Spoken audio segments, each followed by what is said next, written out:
ദുബായിലും വടക്കൻ എമിറേറ്റുകളിലും മരിക്കുന്നവരുടെ മൃതദേഹം ഇന്ത്യയിലേക്ക് കൊണ്ടുപോകുന്നതിനുള്ള വ്യവസ്ഥകൾ അക്കാര്യം കൂടുതൽ കർശനമാക്കുന്നതോടൊപ്പം തന്നെ ഇതേക്കുറിച്ച് വലിയ ശക്തമായിട്ടുള്ള ഒരു മുന്നറിയിപ്പ് കൂടിയാണ് ദുബായിലെ ഇന്ത്യൻ കോൺസുലേറ്റ് നൽകുന്നത്. കോൺസുലേറ്റിന്റെ ഔദ്യോഗിക വെബ്സൈറ്റിലാണ് ഇക്കാര്യം പ്രസിദ്ധീകരിച്ചിട്ടുള്ളത്. ഇതിൽ പറയുന്നത് മൃതദേഹം നാട്ടിലേക്ക് കൊണ്ടുപോകുന്നതിന് ഇടനിലക്കാർ പ്രവർത്തിക്കുന്നുണ്ട്. ആ ഇടനിലക്കാർ അമിതമായിട്ടുള്ള നിരക്ക് ഈടാക്കുന്നുണ്ട്. അങ്ങനെ പണം നൽകരുത്.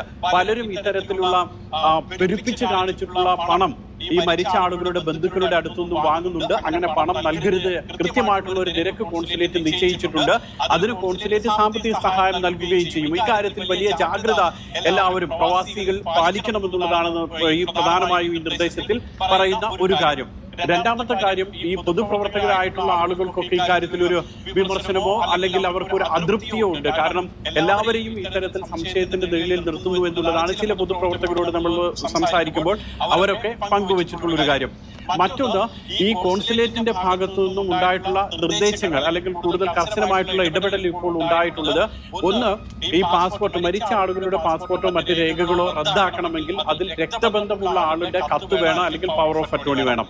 രണ്ടാമത്തെ കാര്യം, ഈ മൃതദേഹം നാട്ടിലേക്ക് കൊണ്ടുപോകണമെങ്കിൽ സാമ്പത്തിക സഹായം ലഭിക്കണമെങ്കിൽ അതിന് പഞ്ചായത്തിൽ നിന്നോ വില്ലേജ് ഓഫീസിൽ നിന്നോ ഒക്കെയുള്ള സർട്ടിഫിക്കറ്റുകൾ വേണം. അതോടൊപ്പം തന്നെ ബാങ്ക് സ്റ്റേറ്റ്മെന്റ് വേണം, അല്ലെങ്കിൽ വരുമാന സർട്ടിഫിക്കറ്റ് വേണം. ഇവർക്ക് സാമ്പത്തിക സഹായം ഇല്ല എന്ന് തെളിയിക്കണം. അപ്പോൾ മാത്രമാണ് കോൺസുലേറ്റിൽ നിന്നും സാമ്പത്തിക സഹായം ലഭിക്കുക. ഇതിന് കൂടുതൽ ദിവസങ്ങൾ വേണ്ടിവരും. അതിന്റെ ഭാഗമായിട്ട് മൃതദേഹം ഇവിടെ കിടക്കുന്ന സാഹചര്യം ഉണ്ടാകുമെന്നൊക്കെയാണ് അധികൃതർ അറിയിക്കുന്നത്. ഏതായാലും കോൺസുലേറ്റിന്റെ ഭാഗത്തു നിന്നും ശക്തമായിട്ടുള്ള ഇടപെടൽ ഉണ്ടായിട്ടുണ്ട്. ഒരു വിഭാഗം പൊതുപ്രവർത്തകർ ഇതിനെ സ്വാഗതം ചെയ്യുമ്പോൾ മറ്റൊരു വിഭാഗം ആശങ്കയും പങ്കുവയ്ക്കുന്നുണ്ട്. വളരെ ശക്തമായിട്ടുള്ള താക്കീതാണ് ഇന്ത്യൻ. അസ്സലാമു അലൈക്കും, നമസ്കാരം പ്രിയ സുഹൃത്തുക്കളെ.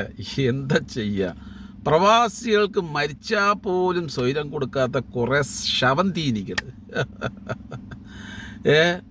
ഈ സംഘടനകളൊക്കെ എന്തുകൊണ്ടാണ് മുന്നോട്ട് വരുന്നത് നിങ്ങൾക്ക് മനസ്സിലായോ? ഇപ്പോൾ ഈ താമരശ്ശേരി ആയാലും ശരി, ഇവരൊക്കെ എന്തുകൊണ്ട് മുന്നോട്ട് വരുന്നതെന്നറിയോ?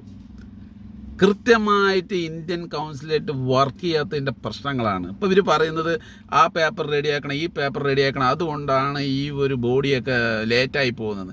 എന്തിന് പേപ്പർ റെഡിയാക്കണം? അയാൾക്ക് ഇന്ത്യൻ പാസ്പോർട്ട് ഉണ്ട്, ഇന്ത്യൻ പൗരനാണ്, അയാൾ ഇവിടെ കിടന്ന് മരിച്ചിട്ടുണ്ട്, അയാൾ ഇത്ര കാലം ഇവിടെ കിടന്ന് അധ്വാനിച്ചതാണ്. ഇന്ത്യക്കാണ് ആ പൈസ അയച്ചു കൊടുത്തിരിക്കുന്നത്.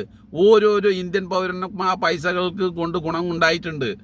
മനസ്സിലായ? ലക്ഷക്കണക്കിൽ പ്രവാസികളാണ്. നിങ്ങൾ വിചാരിക്കുന്ന പോലെ ഒരു 10-100 പ്രവാസികളല്ല, ലക്ഷക്കണക്കിലെ പ്രവാസികളാണ്. പലപ്പോഴും പറയുന്നുണ്ടല്ലോ, കേരളത്തിന് നട്ടലാണ് പ്രവാസികൾ, ഇന്ത്യയുടെ നട്ടലാണ് പ്രവാസികൾ. ഒലക്കട മൂടാണ്. ഒരു പ്രവാസി ഇവിടെ കിടന്ന് മരിച്ചു കഴിഞ്ഞ് പറഞ്ഞാൽ അവൻ്റെ ബോഡി എത്തിക്കണമെങ്കിൽ അവൻ്റെ ഭാര്യയായാലും ഉമ്മയായാലും ഉപ്പയായാലും ഒരു 100 വാതിലുകൾ മുട്ടണം. എന്തിന്? അവൻ ഇന്ത്യൻ പൗരനല്ല, അവൻ ഇന്ത്യൻ പാസ്പോർട്ടില്ലേ? നിങ്ങൾ കയറ്റി വിടണം.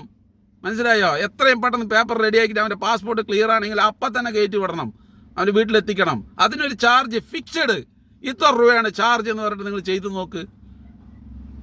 ഏതൊരു വ്യക്തിയും അത് നിമിഷ നേരം കൊണ്ട് ആ ബോഡി നാട്ടിലെത്തിക്കാൻ സഹായിക്കും. കാരണം ഇത്ര രൂപ കൊടുത്താൽ മതിയല്ലോ, വേറൊന്നും അറിയണ്ടല്ലോ. ഇതങ്ങനെയല്ല, അവിടെ പോകണം, ഇവിടെ പോകണം, അതിന് പോകണം, ഇതിന് പോകണം എന്ന് പറഞ്ഞാൽ ആര് വന്നിട്ട് ഈ ബോഡി നാട്ടിൽ എത്തിക്കാൻ സഹായിക്കുക?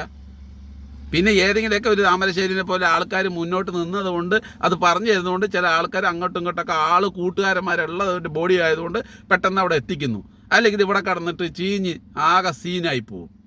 ഇപ്പം നാണമില്ലേ നിങ്ങൾക്ക്? എന്നിട്ട് ഇത് പറയാൻ ആ സംഘടന അതിന് പേരിൽ കൊള്ളയടിക്കുന്നുണ്ട്, ഈ സംഘടന കൊള്ളയടിക്കുന്നുണ്ട്. പിന്നെ എന്തിനാണ് ഇന്ത്യൻ ഗവൺമെൻറ് ഇവിടെ വെച്ചിരിക്കുന്നത് ഒരു കൗൺസിലേറ്റിന്?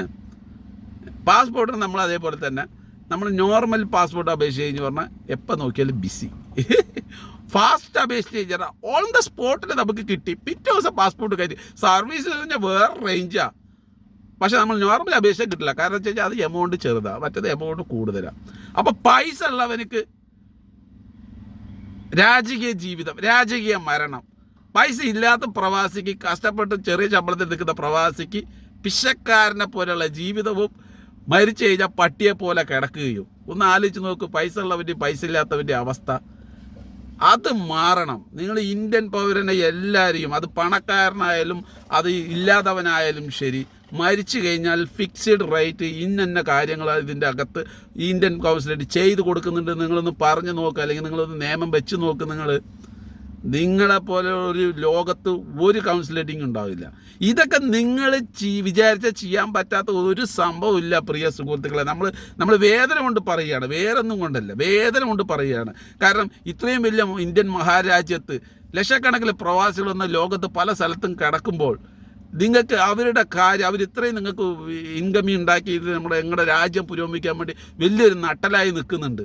എന്നിട്ട് നിങ്ങൾക്ക് ആ ഒരു പ്രവാസികളുടെ ഒരു വ്യക്തി മരിക്കുമ്പോൾ ആ ബോഡി എത്തിക്കാൻ വളരെ കൃത്യമായിട്ട് നിങ്ങളെ കൊണ്ട് പണിയെടുക്കാൻ പറ്റുന്നില്ലെങ്കിൽ നിങ്ങൾ എന്ത് ഇന്ത്യൻ കോൺസ്റ്റിറ്റ്യൂട്ടിംഗ് ആണെന്നുള്ളതാണ് പറഞ്ഞു വരുന്നത്. എനിക്ക് മനസ്സിലാകുന്നില്ല.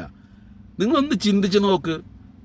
വളരെ കൃത്യമായിട്ട് നിങ്ങൾ വിചാരിച്ചാൽ ചെയ്യാൻ പറ്റാത്ത എന്തെങ്കിലും ഒരു കാര്യമുണ്ടോ? ഇന്ത്യൻ കൗൺസിലേറ്റ് വിചാരിച്ചാൽ ചെയ്യാൻ പറ്റാത്ത എന്തെങ്കിലും ഒരു കാര്യമുണ്ടോ? ഒന്നുമില്ല. എന്നെ കൊണ്ട് ചോദിച്ചാൽ കൃത്യമായിട്ട് പണിയെടുത്താൽ മതി. നിങ്ങൾ ചെയ്യുന്ന ജോലിയുടെ ആത്മാർത്ഥതയോടെ ഒരു പ്രവാസിയാണെങ്കിൽ ആരായാലും എന്തെങ്കിലും ഒരു കാര്യത്തിന് വരുമ്പോൾ ആ കാര്യം നമുക്ക് നിയമപ്രകാരം കാര്യം സാധിച്ചു കൊടുക്കാൻ പറ്റുന്നതാണെങ്കിൽ കൊടുക്കുക തന്നെ വേണം. അവിടെ ചാർജ് ഇല്ല, അവിടെ എക്സ്ട്രാ ചാർജില്ല, അവിടെ ഫാസ്റ്റ് ആക്കാൻ ചാർജ്. അവിടെ എന്തിനാ ഒരു ഫാസ്റ്റ്?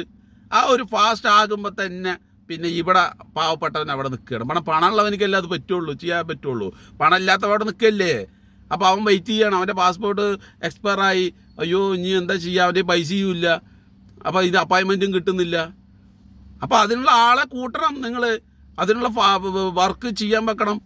മനസ്സിലായോ? അതിനുള്ള ആൾക്കാരെ വെക്കണം. അതിനല്ലേ ഇവിടെ ഈ ലോകത്തിലുള്ള പല രാജ്യത്തിലുള്ള പ്രവാസികൾ പൈസ കിട്ടിക്കഴിഞ്ഞാൽ അയക്കുന്നത്.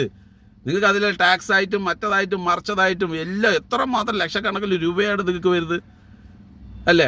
പാസ്പോർട്ട് പുതുക്കാൻ വരുന്നത് എന്താ എല്ലാവർക്കും ഒന്നായിട്ടാണ് വരുന്നത്? അല്ല, തുച്ഛമായ ആൾക്കാർക്ക് പാസ്പോർട്ട് റിന്യൂവലും മറ്റു കാര്യങ്ങളൊക്കെ വരുള്ളൂ. അപ്പോൾ ഈ കാര്യങ്ങളൊക്കെ ദയവ് ചെയ്തിട്ട് റിക്വസ്റ്റ് ചെയ്യുകയാണ്, കറക്റ്റായിട്ട് ചെയ്യുക. എന്നിട്ട് നിങ്ങൾ മറ്റുള്ളവർ അത് മുതലെടുക്കുകയാണ്, മറ്റുള്ള സംഘടനകൾ അതിന് മുതലെടുക്കുകയാണ്, ഇനി പറ്റാത്ത കാര്യങ്ങൾ ചെയ്യുകയാണെന്നൊക്കെ എന്നിട്ട് മറ്റുള്ളവരെ പഴിചാരുക. എന്നിട്ട് നമ്മളിത് ശരിയാക്കണമെങ്കിൽ നമുക്ക് ഇത്രയും പേപ്പറുകൾ വേണം. അതുകൊണ്ടാണ് നമ്മൾ ഈ കൗൺസിലിൽ നിന്ന് ഇത് ഇടപെടാത്തത്, അതുകൊണ്ടാണ് മറ്റുള്ള സംഘടനകൾ ചെയ്യുന്നത്, അതുകൊണ്ട് അതൊരു ചാർജ് ചെയ്യുന്നത്. അപ്പോൾ അവൻ ചാർജ് ചെയ്യുന്നത് എന്തുകൊണ്ടാണ്? അവൻ ജോലി മെനക്കെട്ട് ഇത് പുറകെ നടക്കുകയാണ്. അപ്പോൾ അവൻ പല രീതിയിലും ചാർജ് ചെയ്യും. അതിനാണ് നിങ്ങളുള്ളത്. നിങ്ങൾ അതിനാണ് കൃത്യമായിട്ട് ശമ്പളം വാങ്ങിയിട്ട് ഇവിടെ നിൽക്കുന്നത്. അപ്പോൾ അതിനാണ് നമ്മളൊരു ഇന്ത്യൻ ഗവൺമെൻറ്റിനെ ജനങ്ങൾ തിരഞ്ഞെടുത്തിരിക്കുന്നത്. ഇവിടെ ജനങ്ങൾക്ക് വേണ്ട എല്ലാ സൗകര്യങ്ങളും ചെയ്തു കൊടുക്കുക. അപ്പോൾ ഇവിടെ ആൾക്കാരെ കൊള്ളയടിക്കുക, മിസ്യൂസ് ചെയ്യുന്നുണ്ടെന്ന് നിങ്ങൾ മനസ്സിലാക്കി കഴിഞ്ഞാൽ എന്ത് വേണം? നിങ്ങളത് ഏറ്റെടുത്തിട്ട് വളരെ കൃത്യമായിട്ട് സത്യസന്ധമായിട്ട് അവർക്ക് ഒരു ബുദ്ധിമുട്ടില്ലാത്ത രീതിയിൽ ഒരാൾ മരിച്ചു കഴിഞ്ഞ് പറഞ്ഞാൽ ഫിക്സ്ഡ് റേറ്റ്, അതിനിപ്പോൾ ഫ്ലൈറ്റ് ടിക്കറ്റ് ആണെങ്കിലും ശരി, ഇനി എന്ത് തന്നെയായാലും ശരി, അത് ഇന്ത്യൻ ഗവൺമെൻറ് ഇട്ടിട്ട് ചെയ്ത് നോക്ക്. ലോകത്തിൽ തന്നെ ഏറ്റവും നല്ല കൗൺസിലേറ്റിങ്ങും അതുപോലെ തന്നെ ഇന്ത്യൻ ഗവൺമെൻറ് നിങ്ങളെ പേര് നിങ്ങൾ വാങ്ങും. കാരണം ഇന്ത്യയിലുള്ള ജനങ്ങൾ അത്രമാത്രം ലോകത്ത് പല രാജ്യത്താണ് നിൽക്കുന്നത്. മനസ്സിലായോ? ഇന്ത്യയുടെ ഏറ്റവും വലിയ ഒരു നട്ടലെന്ന് പറഞ്ഞാൽ തന്നെ പ്രവാസികളാണ്. ഇന്ന് ഇന്ത്യൻ പ്രധാനമന്ത്രി എവിടെ പോയാൽ ആൾക്കാർ സ്വീകരിക്കാനും സ്നേഹിക്കാനും കെട്ടിപ്പിടിക്കുന്നതൊക്കെ ഇന്ത്യൻ പ്രധാനമന്ത്രിയുടെ കഴിവ് കൊണ്ടാണെന്ന് വിചാരിച്ചോ? എങ്കിലും അത് തെറ്റി. അത് ഇന്ത്യയിലുള്ള എല്ലാ ജനങ്ങളും പല സ്ഥലത്തും കിടപ്പുണ്ട്. പല സ്ഥലത്തും അവരുടെ ആ ഒരു സത്യസന്ധതയും അവരുടെ ആ ഒരു വർക്കിംഗ് ഉണ്ടല്ലോ, മറ്റുള്ളവരോട് ഒരു പറ്റിക്കാതെയും ചീറ്റ് ചെയ്യാതെയും വിശ്വസിക്കുന്നവർ ആ പ്രവാസികൾ വളരെ സത്യസന്ധമായിട്ട് പോകുന്നതുകൊണ്ട് മാത്രമാണ് ആ ഇന്ത്യക്ക് ഇപ്പോഴും ഇന്ത്യയുടെ വിസ ഇന്നും ഏത് രാജ്യവും നിരോധിച്ചിട്ടില്ല. അത് ഇന്ത്യൻ്റെ ഓരോ പൗരൻ്റെയും ഒരു സത്യസന്ധതയും ആ ഒരു കഴിവും കൊണ്ടുമാണ്. അല്ലാതെ ഒന്നുമല്ല നിങ്ങൾ വിചാരിക്കുന്നത് ഇത് ഇന്ത്യൻ പ്രധാനമന്ത്രിയുടെ ഒരിതുകൊണ്ടാണ് എല്ലാവരെയും പോയി സ്വീകരിക്കുന്നത്. അല്ല, ഇന്ത്യയുടെ നമ്മൾ ചെയ്ത ആ ജോലി ഉണ്ടല്ലോ, നമ്മൾ ചെയ്ത ആ ആത്മാർത്ഥത ഉണ്ടല്ലോ, അതുകൊണ്ടാണ് ഈ രാജ്യക്കാരൻ്റെ ഒരു പ്രധാനമന്ത്രി ഇവിടെ വരുമ്പോൾ അവർ സ്വീകരിക്കുന്നതും സ്നേഹിക്കുന്നതും അതുകൊണ്ടാണ്. അല്ലാതെ എന്താണ് ഇന്ത്യയിലെ പ്രധാനമന്ത്രി അവിടെ കിടന്നിട്ട് ഇതാക്കിയതിന് ഇവിടെയുള്ള ആൾക്കാർ എന്തിനാണ് സ്വീകരിക്കുകയും സ്നേഹിക്കുകയും ചെയ്യുന്നത്? നമ്മളിവിടെ കിടന്ന് ആത്മാർത്ഥമായിട്ട് ജോലി ചെയ്യുന്നതുകൊണ്ടാണ് അവിടെ കിട്ടുന്ന ബഹുമാനം അവർക്ക്. അപ്പോൾ ആ ബഹുമാനം നമ്മൾ നിങ്ങൾക്ക് ഉണ്ടാക്കി തരുമ്പോൾ നിങ്ങൾ കൂടുതലൊന്നും ചെയ്യേണ്ട.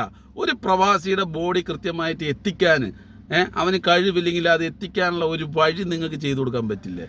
ഇല്ല, നിങ്ങൾ എന്ത് കൗൺസിലിംഗ് ആണെന്ന് പറയുന്നത് എനിക്കത് മനസ്സിലായില്ല. പ്രിയ സുഹൃത്തുക്കളെ, വേദന കൊണ്ട് പറഞ്ഞു പോയതാണ് കേട്ടോ. ഇത്രയും ഇതിനപ്പുറത്ത് കടുത്ത ഭാഷയിൽ പറയണമെന്നുണ്ട്. പക്ഷെ നമുക്കത് അനുവദിക്കാത്തത് കൊണ്ട്, നമ്മുടെ സംസ്കാരം അനുവദിക്കാത്തത് കൊണ്ട് വളരെ മാന്യമായിട്ട് പറഞ്ഞിട്ടുണ്ട്. പ്രിയ സുഹൃത്തുക്കളെ, എനിക്കിത്രേ പറയാനുള്ളൂ. നമ്മൾ ഇന്ത്യൻ കൗൺസിലേറ്റിംഗ് വിചാരിച്ചു കഴിഞ്ഞാൽ ഒരു സംഘടനകൾ ഇവിടെ ഒന്നും മുതലെടുക്കാൻ വരില്ല. അവർക്ക് തന്നെ ചെയ്യാൻ പറ്റുന്ന കാര്യമുള്ളൂ. അത്രയും ഒരു രാജ്യവും മഹത്തായ രാജ്യമാണ് ഇന്ത്യ. ഇന്ത്യയിൽ വിചാരിച്ചാൽ നടക്കാത്ത ഒരു കാര്യവുമില്ല. ഇന്ത്യത്തെ കൗൺസിലേറ്റിംഗ് വിചാരിച്ചാലും നടക്കാത്ത ഒരു കാര്യം ഇവിടെ ഇല്ല. ഓക്കെ പ്രിയ സുഹൃത്തുക്കളെ, അപ്പോൾ കമൻറ്റിൽ പറയുക.